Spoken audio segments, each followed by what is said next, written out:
Selamat pagi, Assalamualaikum warahmatullahi wabarakatuh. Di minggu kelima kita akan mempelajari tentang rekursif. Apa itu rekursif? Jadi kita lihat. Outline-nya adalah sebagai berikut. Yang pertama pengantar rekursif, kedua komponen rekursif, ketiga variasi rekursif, keempat tile and recursion, contoh soal dan latihan. Ya, kita masuk ke slide tentang pengantar rekursif. Rekursif adalah cara melihat suatu masalah sebagai sekumpulan submasalah yang identik seperti masalah semula, tetapi dalam ukuran yang lebih kecil. Contohnya adalah penjumlahan bilangan n, bilangan asli yang pertama, dengan cara biasa atau tanpa rekursif, ya, atau iteratif, maka penjumlahannya adalah seperti terlihat dalam slide, yaitu sum n itu adalah penjumlahan dari 1 tambah 2 tambah 3 tambah titik-titik tambah n. Ya. Sementara secara rekursif nanti kita akan deklarasikan semacam dua persamaan, ya, yaitu pertama sum n sama dengan sum n min 1 ditambah n dan sum 1 sama dengan 1. Rekursif dalam pemrograman adalah teknik melakukan iterasi dengan cara membuat sebuah subprogram, baik fungsi maupun prosedur, untuk memanggil dirinya sendiri dengan suatu cara tertentu. Sebagai contoh, perhatikan baris keempat pada prosedur di bawah ini, ya. Ini kita lihat. Baris keempat ada suatu nama prosedur bernama cetak dalam kurung X tambah 1. Dan ini adalah prosedur yang ada di dalam prosedur, ya. Jadi ini dirinya sendiri yang dipanggil, begitu, ya. Nah, apa yang terjadi apabila prosedur ini dieksekusi, misalnya cetak 5, ya. Jadi kalau kita masukkan nilai 5 ke dalam X, jadi sini 5, maka di sini akan bernilai 5, karena aksinya adalah mencetak 5, maka di layar akan cetak 5, ya. Terus kemudian di sini ada prosedur cetak yang dipanggil, 5 tambah 1 jadi 6, ya. Dan cetak 6 ini adalah memanggil dirinya sendiri, yaitu ini, ya. Jadi ini diganti jadi 6, ini jadi 6, output 6, jadi akan kecetak 6. Kemudian X-nya karena 6 tambah 1 jadi 7, maka akan dipanggil cetak 7, ya. Cetak 7 adalah dia sendiri, ini nilainya 7, ini 7, nilai X-nya 7, ya. Kemudian di sini akan kecetak 7, ya. Gitu selanjutnya. Ini 7 tambah 1 jadi 8, akan bernilai 8, ya, sebagai argumennya, dan akan memanggil fungsi cetak, ya. Oke, tadi sudah dibahas, ya. Kita lihat di slide ini apa yang terjadi apabila prosedur dieksekusi dengan menggunakan argumen 5, ya. Maka seperti terlihat di slide ini akan muncul 5, 6, 7, 8, 9, 10, dan seterusnya tanpa henti, ya. Infinite loop. Nah, ini ada masalah di sini, ya. Jadi kita lihat setiap pemanggilan prosedur cetak, nilai X akan selalu bertambah 1, ya. Pemanggilan subprogram di dalam subprogram saja tidak cukup karena akan berdampak seperti contoh sebelumnya. Oleh karena itu, pemanggilan terhadap dirinya sendiri tersebut harus berada di dalam suatu struktur kontrol percabangan. Nah, perhatikan modifikasi prosedur cetak berikut, ya. Kita lihat di dalam badan prosedur ini terdapat percabangan, ya, yaitu if X sama dengan 10, then output X, else output X, terus kemudian cetak X tambah 1, and if, ya. Kita lihat ada percabangan di baris ketiga, ya, ini pernyataan if. Lalu kalau kita tanyakan permasalahan yang sama, apa yang terjadi apabila cetak 5? Kita masukkan nilai 5, ya, maka akan masuk ke dalam percabangan ini. Kita lihat diperiksa kondisi pertama di sini, karena X-nya 5, dibandingkan dengan 10 ya. Ini adalah false, karena false akan dieksekusi bagian ini ya. Kita lihat output X, maka di layar akan cetak 5, kemudian cetak X tambah 1. 5-nya ditambah 1, ini jadi 6. Kemudian 6 akan naik ke atas ya, atau manggil lagi cetak ya. Jadi ke sini, ini jadi 6. 6 dicek dengan kondisi di baris ketiga ini false ya, akan dieksekusi baris ke-6, cetak 6. Kemudian nilai X tambah 1 jadi 7 ya. Prosedur cetak dipanggil lagi. Di sini jadi 7 diperiksa di ini baris ketiga false, baris ke-6 dikerjakan, cetak 7. Kemudian panggil fungsi cetak ya, 7 tambah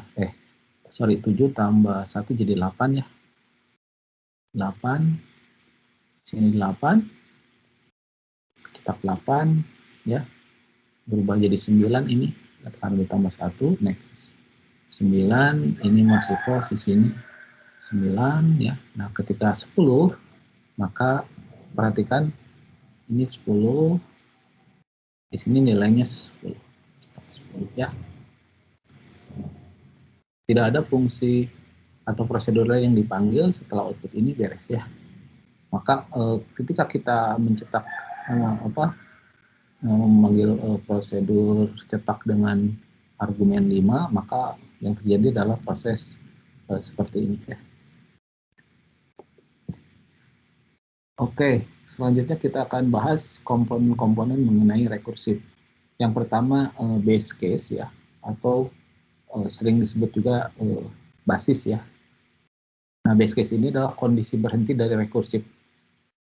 Tanpa base case akan terjadi infinite loop ya, perulangan yang terus-menerus.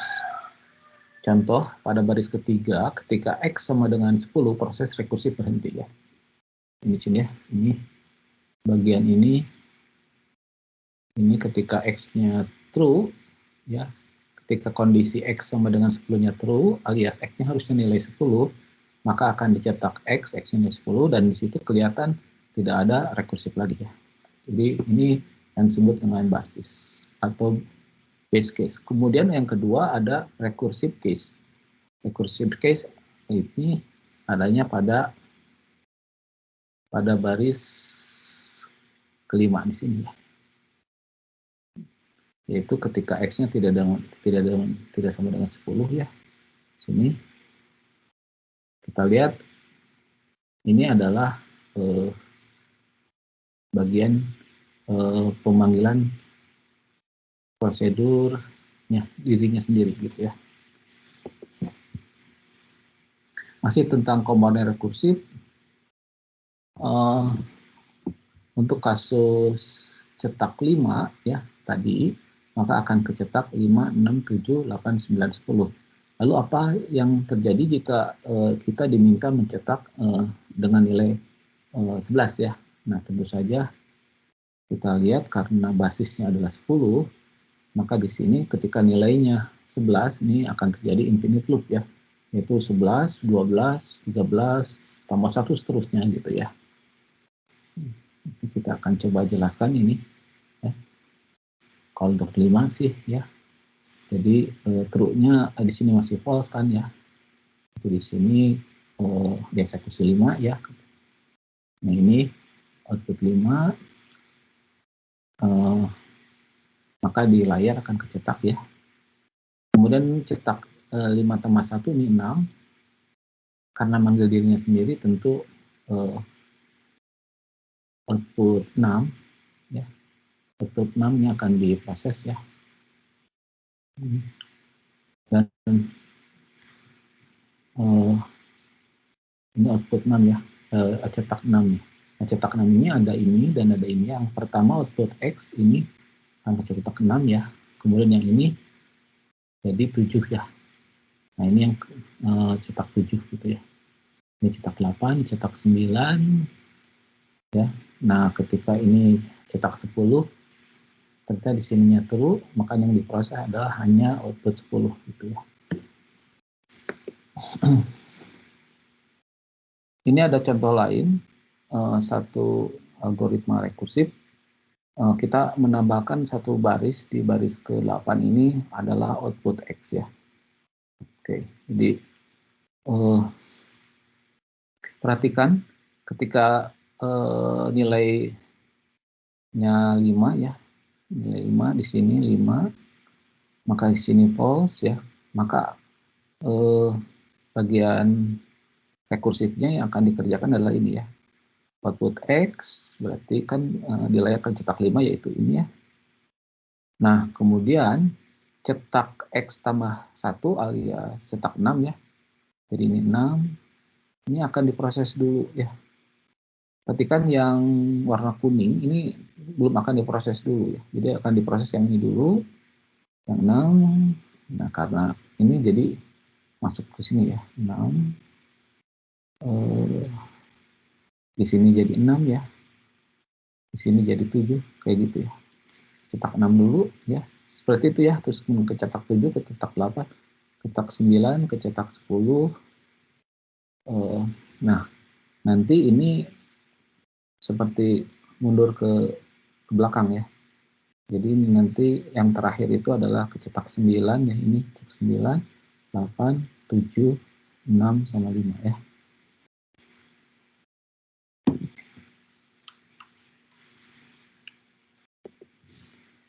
Oke, lanjut komponen rekursif. Beberapa catatan terkait komponen rekursif. Yang pertama, memiliki nilai parameter aktual yang selalu berubah-ubah ya, setiap pemanggilan rekursif. Kedua, nilai tersebut diuji dalam kondisi baik base case atau recursive case pada struktur kontrol yang digunakan. Yang ketiga, menjamin bahwa kondisi base case dapat terpenuhi pada suatu saat. Ini untuk memastikan bahwa pemanggilan rekursif tersebut dapat berakhir.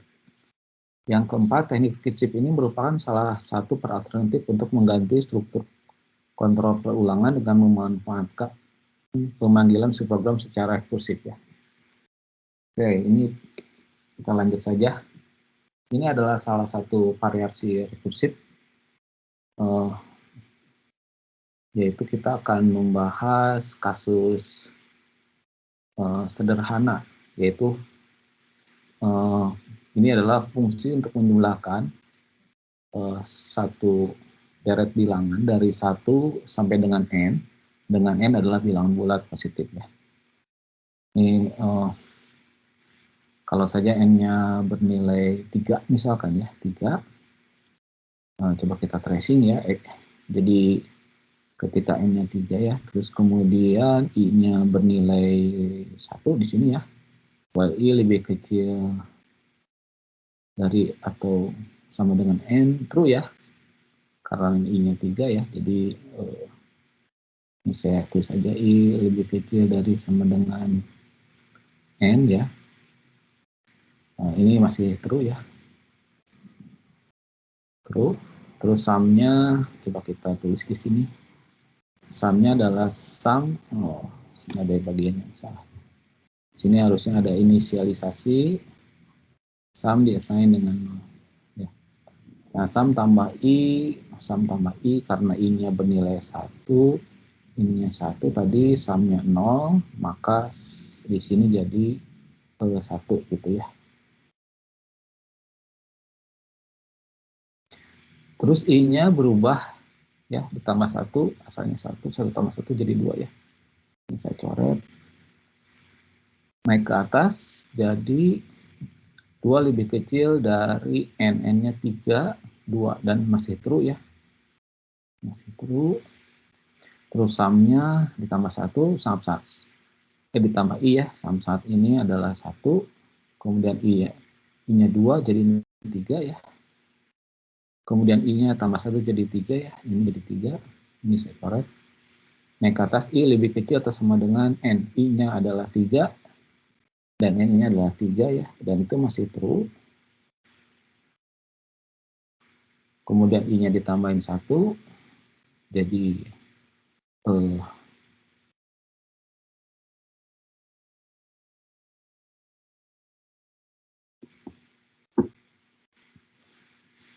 Oh, belum. Ini ya. Sum dulu ya.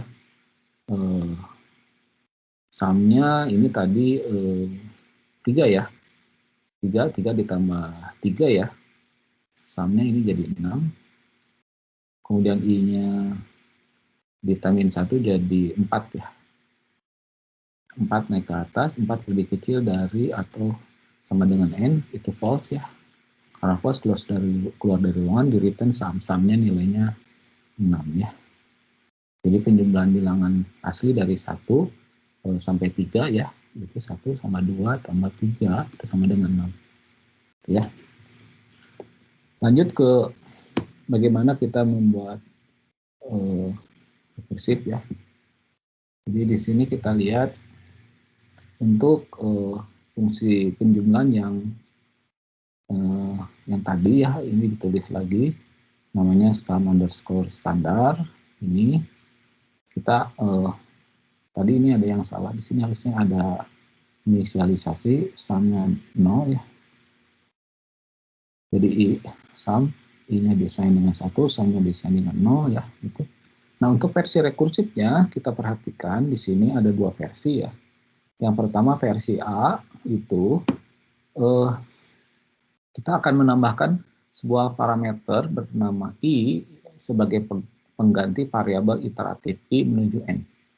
Perhatikan di sini ada 2 buah variabel, ada buah parameter ya. Jadi ada I dan ada N ya. Kemudian kalau yang di versi B ini hanya menggunakan sebuah parameter bernama N. Kita lihat bahwa di versi A ini adalah parameter I-nya nanti akan bertambah 1 menuju N ya. Jadi I-nya akan ditambahin 1 menuju N, sementara di versi B ini si N-nya nanti akan di decrement ya, minus 1 ya di decrement, dan dia menuju angka 1 begitu ya. Kan jadi di bagian basis dari persamaan fungsi rekursif versi A ini basisnya itu dibuat ketika I-nya sama dengan N ya, maka di return I ya gitu. Lalu ininya bagian rekursifnya ya adalah return I tambah sum underscore per A ya, jadi nama fungsinya sendiri ya. Nah, perhatikan ininya I-nya ditambah 1, kemudian ini koma N ya. Sementara di versi B ya, ini perhatikan basisnya adalah ketika N sama dengan 1, maka di return 1 ya. Dan ini penjumlahannya, bagian rekursifnya itu adalah N ditambah sum per B N-1 ya.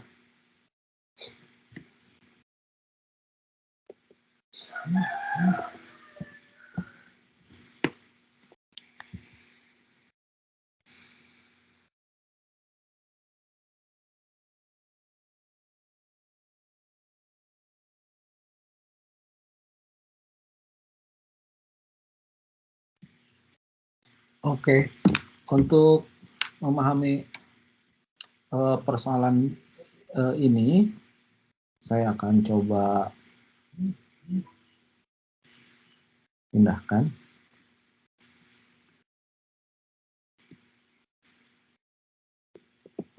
Bagian ini akan saya coba pindahkan.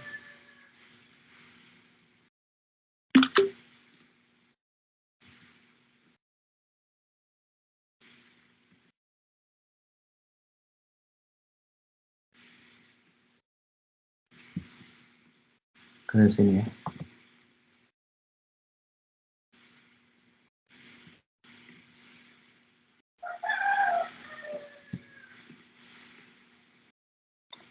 Oke. Kita akan mencoba menghitung penjumlahan bilangan asli ya. Tentu bilangan asli dari 1 kan ya, sampai nilai N ya. Kita akan pilih N-nya misalkan yang sederhana saja ya, ketika N-nya 3 gitu ya, menggunakan fungsi yang pertama, yang A ini seperti apa, dan fungsi versi B seperti apa ya. Ketika N-nya sama dengan 3, maka kita akan mencari sum per A, versi A ya, dan ini dari 1 sampai ya, ini dari 1 ya, ini 1, terus ini N, N-nya anggap 3 ya, tadi kan 3 ya, jadi di 3 itu ya. Kita perhatikan ini sebetulnya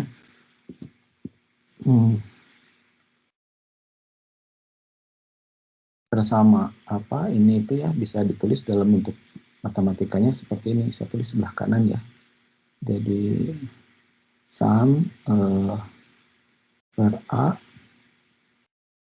I, N, jadi ini ya, dia bernilai I untuk I sama dengan N ya. Terus kemudian dia akan bernilai I ditambah sum per A tambah 1, N.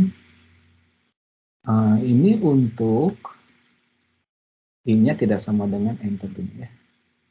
Gitu. Jadi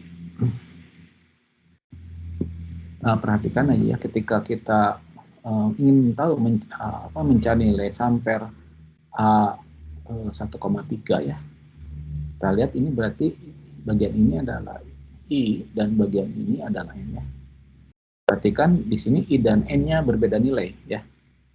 Karena berbeda nilai berarti kita pakai persamaan ini ya. Ini kan untuk I yang tidak sama dengan N ya. Berarti kita menggunakan persamaan ini ya. Atau kita menggunakan persamaan ini gitu kan ya. Nah ini jadi nilainya adalah 1 ya. Karena I-nya 1 ditambah sum versi A 1 ditambah 1 ya. Ini kan I tambah 1, N-nya 3 ya. Nah ini adalah 1 ditambah sum per A 1 tambah 1, 2,3 ya. Nah, sayangnya persamaan ini tidak bisa diselesaikan ya. Karena nilai ini kita tidak tahu ya berapa nilainya begitu ya. 1 ditambah sesuatu yang tidak kita ketahui ya. Nah oleh karena itu berarti ini sebetulnya kita mencari tahu dulu nilai ini ya. Ya kita bikin aja persamaannya ya. Sum per A 2,3. Berapa nilai dari 2, nilai sum versi A 2,3 ya. Kembali lagi tadi bahwa ini adalah nilainya I ya. 2 ini adalah nilai dari I dan 3 ini nilai dari N. Perhatikan I dan N ini masih tidak sama dengan ya. Jadi kita pakai masih yang ini ya. Nah, ini rumusnya I ditambah sum. Karena ini saat ini 2, jadi ini 2 ditambah sum underscore per A I ditambah 1. Nah, I-nya kan 2. 2 ditambah 1 jadi 3 ya. Atau saya tulis 2 ditambah 1,3 ya. Ini 2 ditambah sum per A 3 ditambah 3 ya. Oke. Kembali lagi sama seperti kasus di atas, nilai ini kita belum tahu ya. Jadi 2 ditambah ini ditambah sum per A dalam kurung 3,3 kita tidak bisa proses. Lalu oleh karena itu kita akan mencari tahu nilainya ya 3,3 gitu ya. Nah sekarang kita cek ini I 3 itu nilai I dan 3 yang ini nilai N ya. kita lihat ke persamaan ini bahwa ketika I-nya sama dengan N, kita akan menggunakan I ini ya. Jadi ini sebetulnya nilainya 3 gitu ya. Nah, karena nilai sampai A untuk 3,3 sudah kita ketahui, maka kita bisa mencari nilai ini ya, bahwa 2 ditambah, ini kan tadi kita cari ya, ini dapat 3, ini sama dengan 2 tambah 3 gitu ya. Dan ini alias 5 ya. Dan 5 ini adalah nilai ini ya. Jadi ini nilai itu ya, jadi ini sama dengan 1 ditambah 5 ya, alias 6 gitu. Jadi ketika kita mencari nilai N5 ya untuk persamaan ini ya, maka akan didapatkan nilai 6 di sini ya. Begitu. Oke, saya copy satu lagi di sini untuk mencari tahu rekursi versi B ya.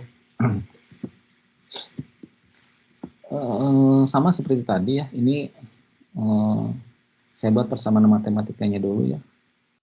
Jadi sum versi B ini kita lihat ketika N-nya sama dengan 1 kayak gini ya, maka ini kita akan menghitung 1 gitu ya, ketika N-nya sama dengan 1 ya.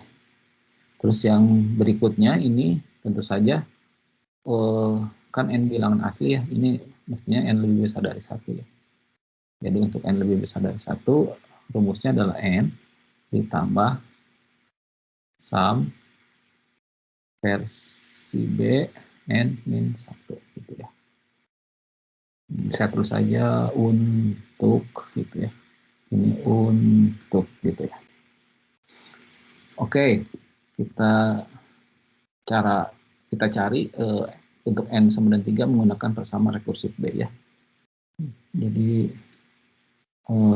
sum versi B untuk, kita lihat di sini parameternya hanya ada 1 N, beda dengan yang sebelumnya parameternya ada 2. Jadi ini untuk N-nya 3, ini berapa ya? Kita cek persamaan yang ini ada yang bawah ya, karena N bernilai 3 dan 3 itu yang ini ya, alias yang ini ya kita pakai. Jadi ini adalah 3 ditambah sum per B dalam kurung 3 min 1 ya. Saya tulis gitu saja, 3 tambah sum per B 2 ya. Nah, ini kita tidak bisa jumlahkan karena nilai ini belum kita ketahui ya. Nah, karena itu kita akan mencari tahu dulu ya sum per B untuk nilai 2. Karena N-nya masih lebih besar dari 1, maka kita gunakan persamaan yang ini ya, yang N tambah sum per B ya. Jadi ini 2 ditambah sum per B 2 dikurangi 1 ya. Dan ini 2 ditambah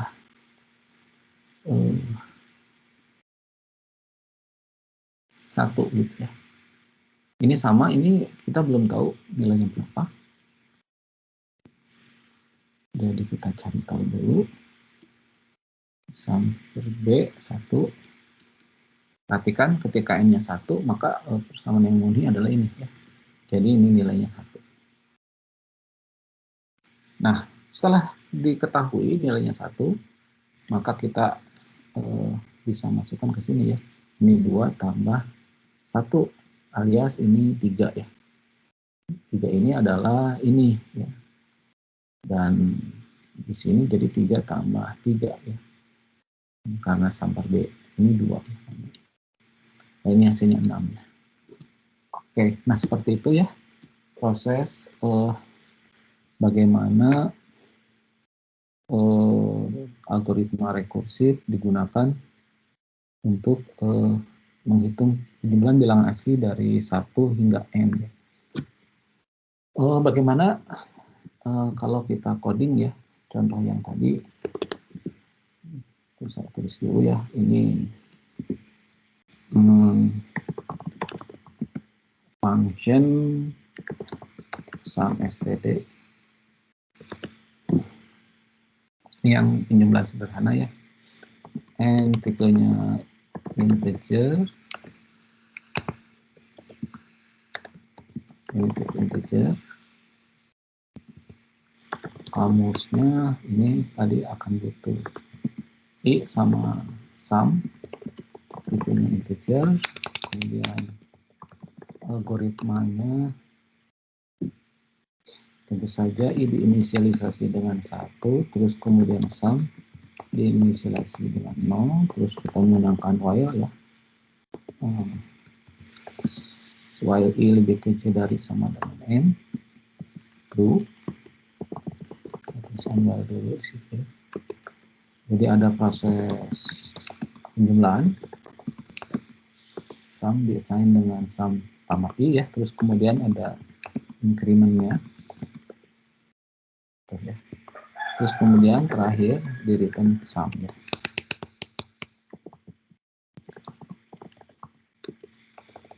Ini fungsi sum std ya. Kalau kita akan lihat fungsi yang rekursif versi pertama ya, versi A. Versi A ya. Tadi ada 2 parameternya i dan n.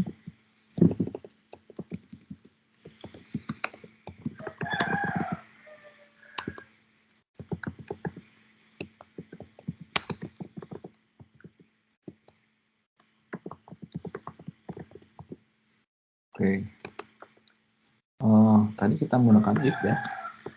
If i sama dengan n, then return i ya.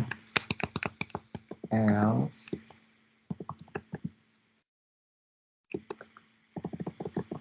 return i ditambah dengan kita manggil fungsi ini lagi ya. Dan ini dimasukkan i-nya tambah 1, kemudian bisanya ya. Kemudian kita buat fungsi sum yang b ya. Ke yang b tadi parameternya cuma 1, yaitu n. Nanti kebalikannya.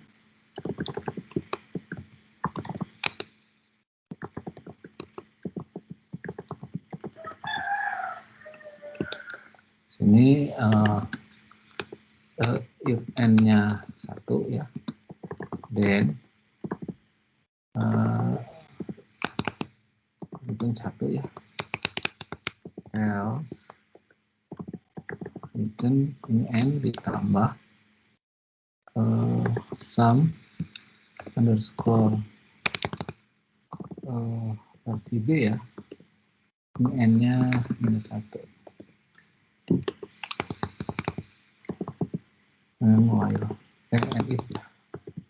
Nah, ini 3 buah fungsi. Yang pertama ini fungsi penjumlahan dengan cara iterasi. Yang kedua, ini cara rekursif versi A. Dan yang ketiga ini cara rekursif versi B ya. Mari kita coba dalam Golang.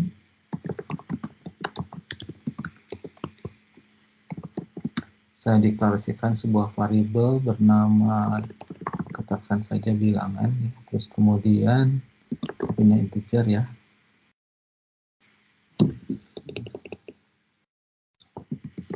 Kemudian saya deklarasikan suatu variabel jumlah juga ya.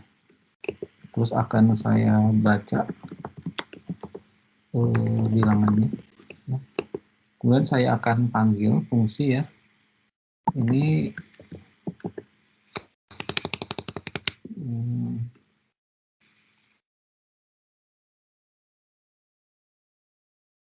ya, akan saya panggil terus diassign ke jumlah aja ya. Nah, panggilan fungsinya yang pertama sum underscore std ya. Ini asalkan saya masukkan bilangan ya. Jadi terus kemudian saya akan cetak. jumlahnya seperti apa. Ya. Kemudian saya akan panggil juga sebuah fungsi yang kedua ya, yang versi A ya. Ini bilangan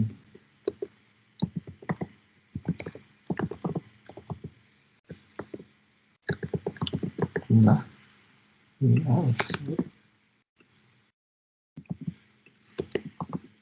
Ini versi B ya. Oke. Sum underscore std akan butuh sebuah parameter int ya, ini int.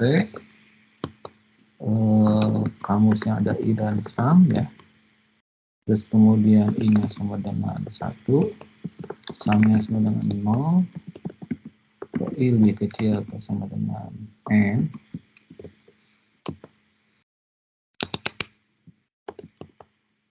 Sum-nya desain dengan sum plus i ya, bukan 1 ya, i. Terus i-nya desain dengan i plus 1. Terakhir dia return sum-nya. Oke, ini sudah beres, saya translasikan dari sini, saya translasikan ke dalam bahasa Go ya, seperti ini. Saya akan copy saja, ini sum per A ya.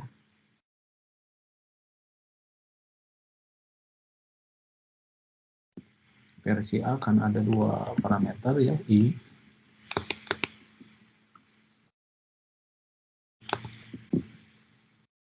Saya tulis. If i-nya sama dengan n, maka return if. Else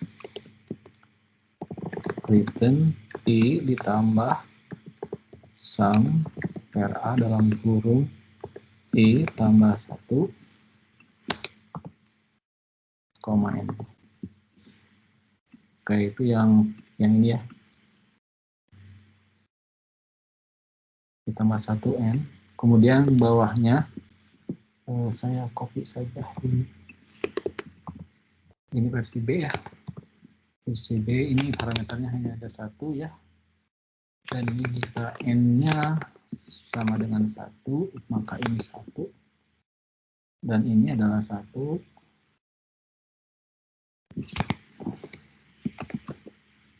Oh, ini n ya.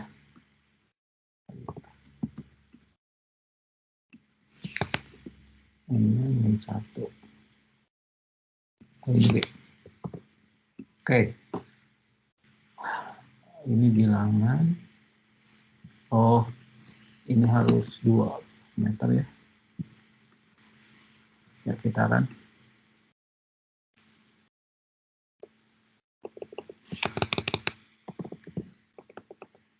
Kalau kita masukkan 3 ya. N-nya 3, ini mestinya semuanya bernilai 6 ya, kita lihat. Iya, itu benar ya. Coba kalau 100 ya. Atau 10. Kita lihat 55. Itu. Coba kita lihat kalau 20. 10 ya. Oke, itu contoh implementasi dalam bahasa Golang. Oke, kita lanjut. Ini ada salah satu cara untuk mengkonversi satu algoritma yang memiliki pola iteratif menjadi pola rekursif.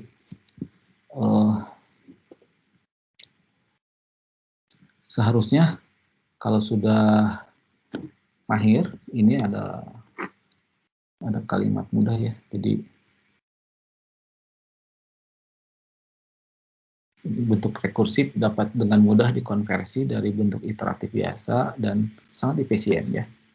Ini kita bisa berlatih ya kalau kita sudah punya contoh, misalkan penjumlahan lah ya. Penjumlahan ini bisa dibuat menjadi pola rekursifnya seperti ini ya. Jadi misalkan nama prosedurnya iteratif ya. Di sini adalah parameter. Di sini kita akan inisialisasi variabelnya ya di baris ketiga. Terus di sini kita membuat kondisi ya. Kondisinya ini menggunakan variabel, daftar variabel satu atau lebih ya, dan kita juga bisa menggunakan parameter. Terus kita melakukan proses terkait variabel dan parameter ya. Jadi boleh saja prosesnya hanya melibatkan variabel gitu ya. Terus kemudian kita akan update variabel. Ketika diubah ke dalam bentuk rekursif, di bagian 1 dan 5, di baris 1 dan 5 ini adalah satu prosedur bernama recursive master ya, yang akan memanggil rekursif ini ya. Tuh, jadi ini nanti dipanggil di sini gitu ya. Nah, yang init ini nanti yang ini ditaruh di sini gitu ya. Terus kemudian di dalam prosedur rekursif yang ini biasanya slab ya disebutnya ya. Yang slab ini ada seperti ini ya, kondisi var pams, tetapi ini dibuat negasi not ya gitu. Nah, ini jadi basisnya ya, ini jadi basis ya. Kemudian yang ini recurrence-nya ya. Dalam kesempatan lain mungkin saya akan coba jelaskan ya satu atau beberapa contoh bagaimana algoritma rekursif iteratif diubah menjadi pola rekursif gitu ya. Nah ini tadi penjelasan saya ya. Kemudian selanjutnya, nah ini contoh bagaimana tail end recursion ya, dari pola iteratif menjadi pola rekursif. Di bagian kiri ini adalah program dalam bentuk program ya. Ini bukan prosedur. Bagaimana mencari nilai maksimum. Jadi ada dua variabel maxval dan x, tipenya integer ya. Maxval sendiri ini nanti sih sebetulnya sebuah variabel untuk menampung nilai pertama ya. Misal katakanlah saya punya 3 bilang 55 66 33 misalnya punya bilangan begitu ya. Nah, nanti dibaca yang pertama ya, ini 55 masuk ke dalam maxval. Kemudian dicek selama maxvalnya tidak sama dengan n input. Nah, n input ini seharusnya ada satu konstanta di sini ya. Konstan n input misalkan tipenya integer ya. Titik 2 integer sama dengan misalkan minus 1 ya. Jadi di sini nanti di pembacaan ada minus 1 ya. Oke, baris ketujuh itu jika maxval tidak sama dengan n input ya. Jadi bukan bilangan minus 1, maka tetap akan dibaca gitu ya. Nah, baris ke-8 ini akan membaca nilai 66. Jadi di sini 66. Terus nanti dibandingkan. Si 66 ini belum dibandingkan ya. Dicek dulu apakah 66 ini adalah minus 1 gitu ya. Nah, kalau misalkan bukan, maka akan dibandingkan X dengan maxval ya. X itu jadi 66, si maxval itu adalah tadi 55 ya. 66 lebih besar dari 55 dan ternyata benar ya. Karena benar, nilai maxval itu diganti dengan nilai pada variabel X ya. Jadi maxval akan bernilai 66. Terus input X lagi yang 33 ini ya. Dibaca sebagai X dan dicek apakah X-nya tidak sama dengan minus 1 dan memang tidak sama dengan minus 1 ya. Maka bagi baris 10 dibandingkan lagi dengan si X itu dengan maxval. Karena maxvalnya 66 ya, si X-nya 33 maka sini false ya. Kemudian akan diinput lagi suatu nilai X ya, yaitu minus 1. Cek ke atas karena minus 1-nya ternyata sama dengan sama dengan n input ya, atau ya kok di sini bernilai false ya. Karena false, keluar dari percabangan ini ya. Keluar dari percabangan ini, lalu keluar juga ya dari pernyataan if dan dicetak max file, yaitu nilainya 66. Di pola rekursif ini kita lihat ada dua fungsi. Yang pertama, sebuah fungsi ya bernama maxSlave dan sebuah program maxMaster, sebuah program untuk pemanggilan dari rekursif tadi ya. Sama seperti ini, sepertinya yang ini tuh harus dideklarasikan dulu ya. Ini konstan ya, misalkan ya, sama aja seperti tadi, input itu adalah sebuah integer yang bernilai -1. Jadi sama ya, di sini nilainya dipanggil ya, berapa nilainya, misalkan tadi 55 ya, terus kemudian dicek, ini tentu saja tidak sama dengan ya alias true ya. Karena true ini, maka akan masuk ke dalam body pernyataan if ya. Nah, kelihatan di sini di baris 23 akan ada pemanggilan namanya maxSlave ya. maxSlave dengan sebuah parameter ya, manggil ini ya. Nah, perhatikan ini tadi nilainya udah di bawah, nilainya 55 ya. Terus kemudian di bagian body functionnya ini ada pembacaan lagi. Pembacaan yang keduanya 66 ya. Terus dicek apakah si X-nya sama dengan N input. N inputnya tadi -1 ya, dan false ya. Karena false, return ini ya, kayak ini nih 55 gitu ya. 55 ini nggak dieksekusi kan.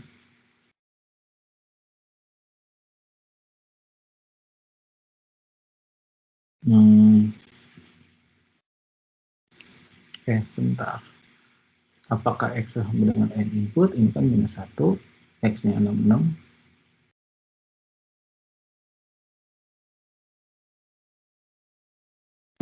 Enggak. Apakah X-nya di sini false ya? Sorry ya. Di sini false ya. Karena false berarti dicek di sini ya. Apakah X-nya lebih besar dari max V? X kan 66 ya. Ini karena true ya. Karena true nanti ya dieksekusi ini ya. Jadi manggil ini dan ini nilainya 66. Nah, manggil ke sini ya. Jadi sekarang ini 66. Terus masukin lagi 33. Ini 33. 33 dicek di sini true-nya bagian ini true-nya ya. Ini kan di sini false. 33 lebih besar dari 66 false. Ini ya. Jadi ini masih nilainya 66. 66 masih 66. Terus ini kan input ke -1. -1 apakah -1? Nah, di sini true ya. Karena true maka yang di return adalah max P ya. Max P tadi itu 66 ya. Maka keluar dari sini 66 ya. Ini 66 dan ini 66 gitu ya. Oke, untuk memperjelas mungkin bisa dibuat fungsi dalam goleng ya, dipindahkan, silahkan dicoba. Oke, nah ini berikutnya adalah contoh soal. Sini ada 2 pangkat N, sebuah fungsi ya, disuruh membuat fungsi algoritma rekursif untuk menghitung nilai 2 dipangkatkan N ya, jadi 2 dipangkat N gitu ya. Nah, saya boleh tulis di sini N-nya nanti nilainya 1, 2, 3, 4, 5, 6 gitu ya.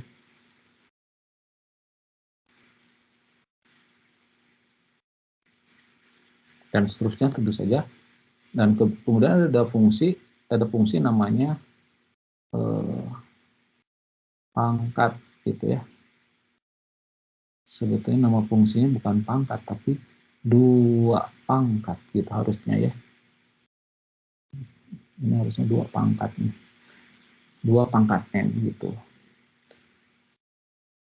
Oke. Kalau N-nya 1 maka 2 pangkat N itu bernilai 2 gitu. Kalau N-nya 2 maka ini jadi 4. N-nya 3, 8, gitu ya. N-nya 4, 16, kayak gitu ya. Jadi, ini kalau dibuat dalam bentuk persamaan, jadinya fungsi 2 pangkat itu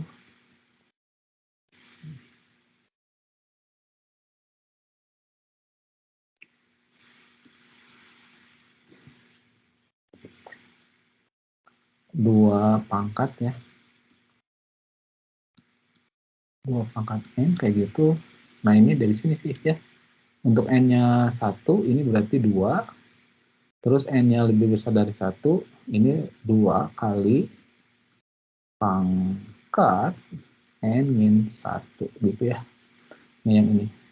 Nah, tentu saja kalau sudah ketemu persamaannya seperti ini ya, 2 pangkat N ini nanti gampang ya. Kita lihat tinggal bikin ini ya, basisnya N1, kemudian 2, terus di rekurensinya 2 kali pangkat N1 ya. Ini faktorial juga sama ya. Rumusnya faktorial itu untuk faktorial N ya. Ini ya. Ketika N-nya masukkan terdiri dari bulat positif. Kalau bulat positif ini kayaknya nggak perlu ya. Kan ini. Jadi ketika N-nya 1, maka dia nilainya 1 gitu ya. Nah, ketika N-nya lebih besar dari 1, maka rumusnya jadi ini nih. N dikalikan dengan faktorial N gitu ya. Nah, silahkan dicoba aja ya. Kemudian ini ada latihan soal. Buatlah program untuk mengimplementasikan rekursi untuk menampilkan barisan bilangan ganjil ya. Jadi ini menggunakan prosedur ya, silahkan dicoba ya. Tentu saja harus di mode 2 ya. Kalau di mode 2 nanti tidak sama dengan 0, maka di outputkan ya.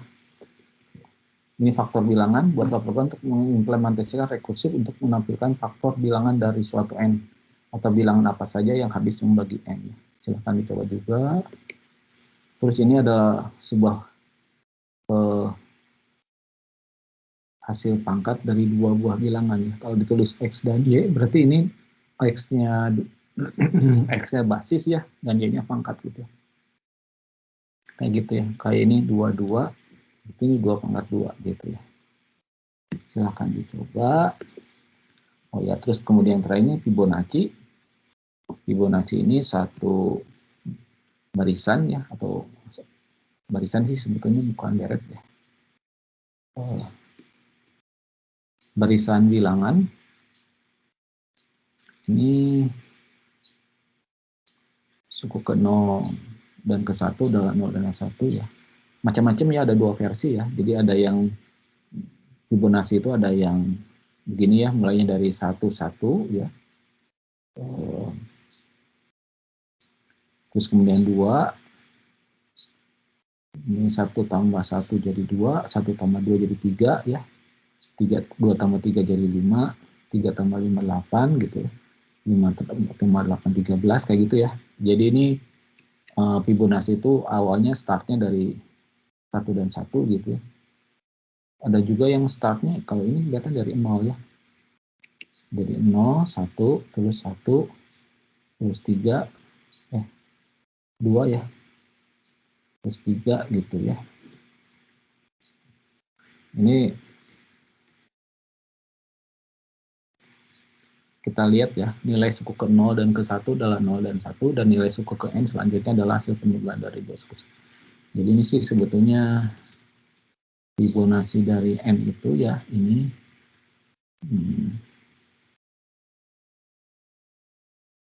ketika N-nya 0 ya dia 0 gitu kan. Ketika N-nya 1 dia 1 gitu ya. Nah, ketika N-nya lebih besar dari 1 ya, itu adalah Fibo N-1 ditambah Fibo N-2.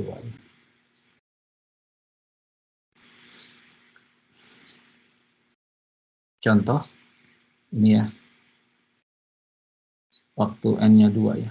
Ini harusnya 1 ya, coba kita cek. Fibo 2. Fibo 2 itu ini ya. Berarti n-1 dikurangi n-2. 2 dikurangi 1 berarti ini 2 kurangi 1, 1. Ditambah Fibo dikurangi 2. 2 dikurangi 0 ya. Fibo 0. Dan ini kita lihat ya. Untuk Fibo 1 nilainya 1, ini 1. Fibo 0 nilainya 0. Itu aja ya, jadi 1 ya. Tuh, benar ya. Tuh. Ini kemudian ada suatu soal seperti ini ya. Silakan dilatih aja ya.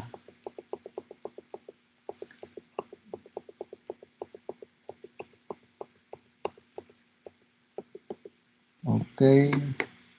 Kembali lagi ke sini ya. Jadi ini penjumlahan dengan cara iteratif ya, tanpa rekursif. Jadi kita lihat ini seperti ini. Nah, ini cara rekursif. Ini cara versi B berarti ya. Ini. Untuk N sama dengan 1 dan ini untuk N lebih besar 1. Ini rumus untuk rekursif cara B ya.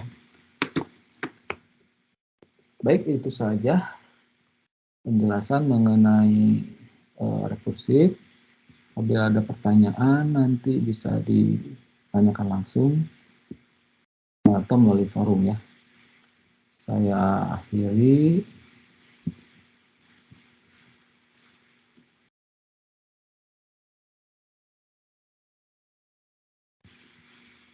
Saya akhiri dengan Assalamualaikum warahmatullahi wabarakatuh.